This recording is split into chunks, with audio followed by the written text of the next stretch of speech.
My name is Camilla, and from March 2017 to February 2018, I'm going to be studying abroad in Japan.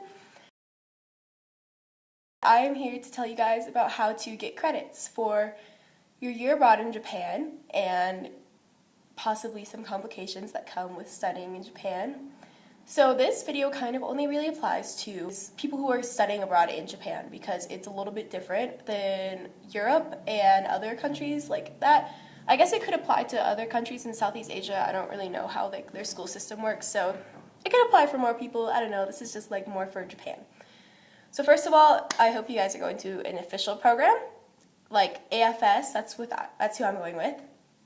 And if you are going with them, then you will be leaving in March. So that complicates things in terms of getting credits while you're still here. But first, I'm going to talk about getting credits for your year.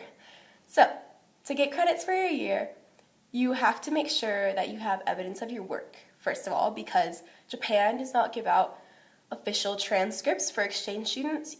You can only get an unofficial transcript, so make sure you ask for that. And I would also make sure you have some other extra evidence of that you did work, that you were actually in class, like stuff like that too, just so that you can get the credit. And what you actually can get credit for depends mostly on your district. I'm going to say that. So my district personally said that I could get credits for language and social studies, like pretty certain, 100% certain, and maybe PE and math. So that means no English credits for sure and no science credits for sure. What that means is that in order to graduate on time, I know most districts have a 4-year English requirement, 4-year math requirement if you can't get math credits. What that means is that the year that you come back from your study abroad, you may have to double up on classes. And that's fine. Like, you guys can do it, I believe. That's fine. But yeah, so just make sure to get credits for your year abroad and make sure that you have evidence of your work and you ask your school district. You'll be talking to your guidance counselor a lot about credits. I know I did. I spent a lot of time in that office, but it was fine. He's a cool guy. So, in terms of getting credit before you leave, if you have an American school system, then that means that you are doing semesters. And if you're doing semesters and then you leave in March, that means, for me at least, maybe your school district is really nice, but for me at least, I couldn't get credit for my second semester if I stayed in my school.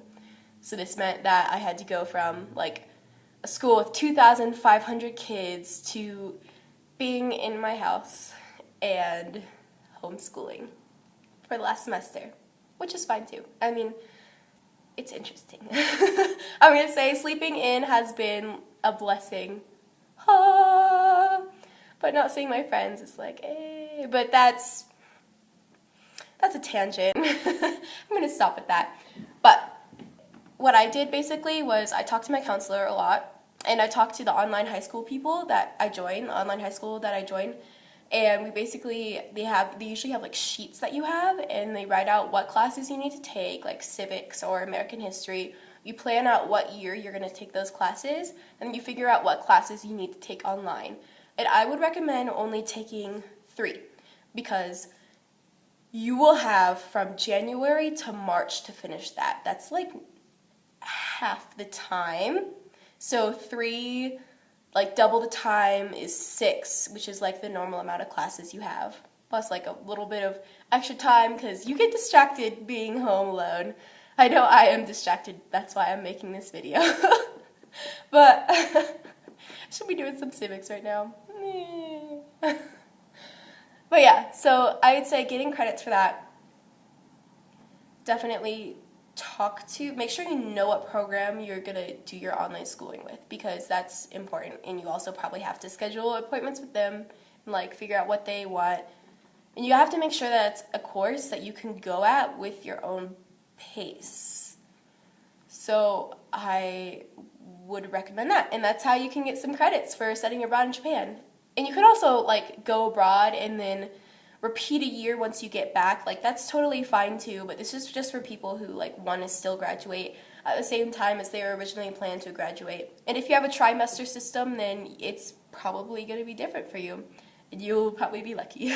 But if you have semesters, this is just kind of a little bit of insight into how to get those credits.